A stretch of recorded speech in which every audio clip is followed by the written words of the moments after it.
నా పేరు భావన. నేను టెక్ మహేంద్ర ఎంప్లాయీని. ఒక 4.5 months బ్యాక్ నేను టెక్ మహేంద్రలో జాయిన్ అయ్యాను. అండ్ జాయిన్ అయిన ట్రైనింగ్ కంప్లీట్ చేసుకునే పీరియడ్లో నాకు హెల్త్ బాగోక నేను ఫ్లోర్ మీద పడిపోయాను. అండ్ నన్ను అప్పుడు అక్కడి నుంచి they have taken me to DOMS, వాళ్ళ చిన్న డామ్స్ ఉంటుంది లోపల, అక్కడికి తీసుకెళ్లారు. అక్కడి నుంచి వాళ్ళు నన్ను మల్లారెడ్డికి షిఫ్ట్ చేశారు. అక్కడ కూడా మెడికేషన్ సరిగ్గా లేకపోవడంతో ఎనీహౌ మా ఇంటి దగ్గర ఉన్న డాక్టర్కి షిఫ్ట్ అవుదామని వెళ్ళిపోయాను. అలా కపుల్ ఆఫ్ ఇన్సిడెంట్స్ హెల్త్ బాగోకపోవడం వల్ల జూన్ మంత్లో నేను ఒక 13 days లీవ్ పెట్టాల్సి వచ్చింది. So I was on a medical leave. Though I was on a medical leave, my company has given me a warning letter and inappropriate language అండి. సో నేను ఇంట్లో బాగున్నప్పుడు while my husband was contacting the company, వాళ్ళు చెప్పారు you are no way related to the company, మీ husband ఎలా మాట్లాడతారు, you should tell that what happen to you అని. సరే నేనే కాల్ చేసి చెప్పాను. I got back to work and all of that. మధ్యలో కొన్ని రోజులు వాళ్ళే నాకు క్యాబ్ షెడ్యూల్ చేయలేదు, అందుకే నేను ఆఫీస్కి వెళ్ళలేకపోయాను. అండ్ దిస్ 2 days బ్యాక్ మా పాపకి హెల్త్ బాగాలేదు, స్టమక్ పెయిన్ అది అన్నారు. She's 11 years old. Mother instinct ఉంటుంది కదా సార్, ఇంకా కాల్ చేసి పాపకు బాగాలేదు అని మా టీఎల్కి చెప్పాను. చెప్తే అదంతా తెలియదు నాకు, మీరు ఫస్ట్ పైకి వెళ్ళి లాగిన్ చేయండి, నేను నా రీజనల్ మేనేజర్ దగ్గర నుంచి అప్రూవల్ తీసుకుని పంపిస్తాను అని. సరే ఓకే సార్ అని పైకి వెళ్ళే లోపు నాకు ఇంకో కపుల్ ఆఫ్ కాల్స్ వచ్చాయి పాప దగ్గర నుంచి. So I had to go. నేను అన్నాను లేదు సార్, నేను ఒకవేళ వెళ్ళిపోయినా I try to compensate tomorrow, కానీ ప్రామిస్ చేయలేను, ఎందుకంటే ఇంటికెళ్ళే పాప పరిస్థితి ఎలా ఉంటుందో తెలీదు. యూజువల్లీ సాటర్డే సండే నా ఆఫ్ కదా, నేను ఆల్రెడీ కొన్ని స్కెడ్యూల్స్ నేను చూసి చెప్తాను అని చాలా పొలైట్గా ఫోన్ డిస్కనెక్ట్ చేశాను. And I went back home. I taken care of my daughter.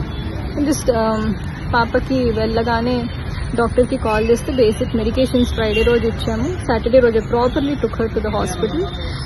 Urine blood scanning అంతా చేశారు. రిపోర్ట్స్ సాటర్డే కదా, సో సాటర్డే నేను వెళ్ళేసరికి లేట్ నైట్ అయిపోవడంతో రిపోర్ట్స్ ఇవ్వలేదు. So Sunday that hospital radiologist wasn't working. నాకు మండే కల్లా reports వచ్చాయి. And I took her to hospital yesterday, that is Tuesday. Technically I was not there for 3 days in the company. Already నేను documents వాళ్ళకి వాట్సాప్లో share చేశాను. So by the time I reached office అండి, there were so many threatening emails that మీరు రేపు ఖచ్చితంగా report చేయాలి అని 21st రోజు రిపోర్ట్ చేయాలని మెయిల్స్ ఉన్నాయి. I was in a dilemma that నేను ఎలాంటి ఎన్వైరన్మెంట్లో పనిచేస్తున్నాను, ఇంత వర్క్ హెరాస్మెంట్ అయితే ఎక్కడా ఉండదు. అండ్ సో అక్కడికి నా మీద వచ్చినప్పుడు నాకు హెల్త్ బాగున్నప్పుడు when they were questioning all of this నాకు అంత బాగానే అనిపించింది sir. But I'm a married women, నాకు ఒక పాప ఉంది. I definitely have to take care of my daughter.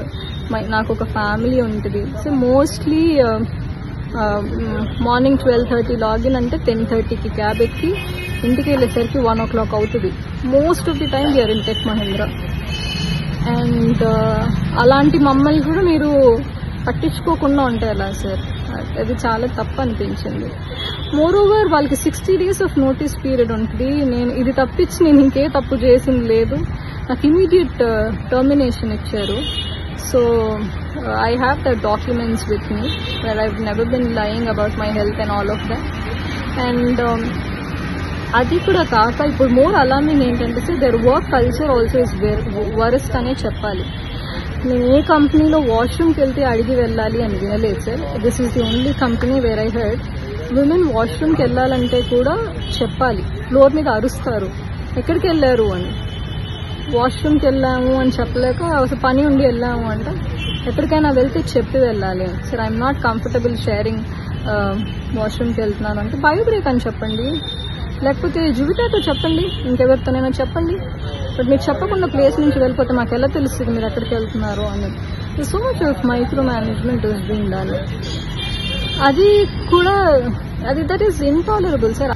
ఉమెన్తో రెస్పెక్ట్ఫుల్గా మాట్లాడరు సార్. ఇంకొక విషయం ఏంటంటే, నేను మెడికల్ లీవ్లో ఉన్నప్పుడు ఒక్క కాల్ చేసినప్పుడల్లా when are you turning up or else we will remove you, when are you turning up or else we will remove you అని warning mails పెట్టారు, వార్నింగ్ కాల్స్ చేశారు తప్ప మీ హెల్త్ ఎలా ఉంది, మీకు ఏం జరిగింది, how are you feeling about it అని ఒక్క మాట కూడా నన్ను అడగలేదు సార్. మోరోవర్ మా పాపకు బాగాలేదు, నాకు మా హెచ్ఆర్ నుంచి కాల్ వచ్చింది. షీ సెడ్ భావన I heard about your daughter when I reporting my, ఒకవేళ మీరు మెడికల్ డాక్యుమెంట్స్ తీసుకుని రేపు రాకపోతే you will face serious consequences అని చెప్పి. మీరు వినండి భాగ్య గారు, ఏం జరిగిందో వినండి. This is my daughters health condition. She didn't even listen to me. She said you come back, we will talk with the documents అని. దెన్ షీ సెడ్ మీరు మీ టీఎల్ కాల్ మొహం మీద కట్ చేసి వెళ్ళిపోయారంట కదా ఆఫీస్లో రిపోర్ట్ చేయకుండా. అలా నేను చేయలేదు, I can prove it anywhere. And so కనీసం మీ పాపకి ఎలా ఉంది, మీరు ఎప్పుడు కల్లా రాగలుగుతారు అని కూడా నన్ను అడగలేదు సార్. ఇలాంటి కంపెనీస్ కోసం ఇలాంటి కార్పొరేట్స్లో వర్క్ చేయడం కోసం గంటలు లైన్లో నించోపెట్టి వందల కొద్ది మంది లైన్లో నించుంటే ఇంటర్వ్యూస్ ఇచ్చి క్రాక్ చేసి జాబ్ చేస్తే ఎక్కడుంది సార్ ఎంప్లాయ్మెంట్కి స్టెబిలిటీ? దాన్ని నాకు వర్డ్ కూడా రావట్లేదు. ఎక్కడుంది సార్ ఎంప్లాయీ సెక్యూరిటీ? విమెన్కి రెస్పెక్ట్ లేదు. విమెన్ ఎంప్లాయీస్ అంటే ఫ్లోర్ మీద నించుని అరిసి మాట్లాడతారు, క్యాబిన్ కాన్వర్జేషన్స్ ఉండవు. ఒకసారి ఇలాగే అరుస్తుంటే క్యాబిన్ కాన్వర్జేషన్స్ కావాలి, మీరు ఇలా ఫ్లోర్ మీద నా గురించి అరవద్దు అంటే దెన్ సార్ నేను హాస్పిటల్లో నేను మా పాపని చూపించుకోవాలా, వీళ్ళు పెట్టే వాట్సాప్ మెసేజెస్కి రిప్లై ఇవ్వాలా, వీళ్ళు పెట్టే ఈమెయిల్స్కి రెస్పాండ్ కావాలా, నాకు అర్థం కాలేదు. ఇవాళ మార్నింగ్ కూడా నేను క్యాబ్లోనే ఆఫీస్కి వెళ్ళాను, మెయిల్స్ అన్ని చదివాను. నాకే చీప్ అనిపించింది that I should this has to be reported అని.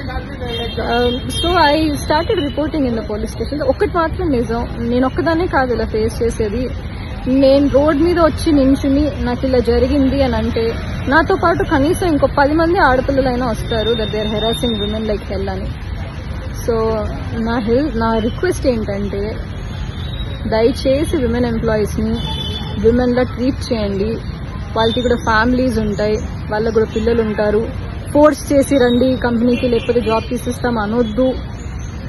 అండ్ మెడికల్ కండిషన్లో ఉంటే మాకు హెల్త్ ఇన్సూరెన్స్ ఉంది, హెల్ప్ చేయమంటారా, ఇంకేదైనా కావాలా అని హెల్ప్ చేయడానికి ట్రై చేయండి. ఎందుకంటే more women will come forward to work if the environment is good. బోర్డ్లో గ్రేట్ ప్లేస్ టు వర్క్ అని వేసుకోగానే గ్రేట్ ప్లేస్ టు వర్క్ అయిపోతుంది sir. Women have to be respected.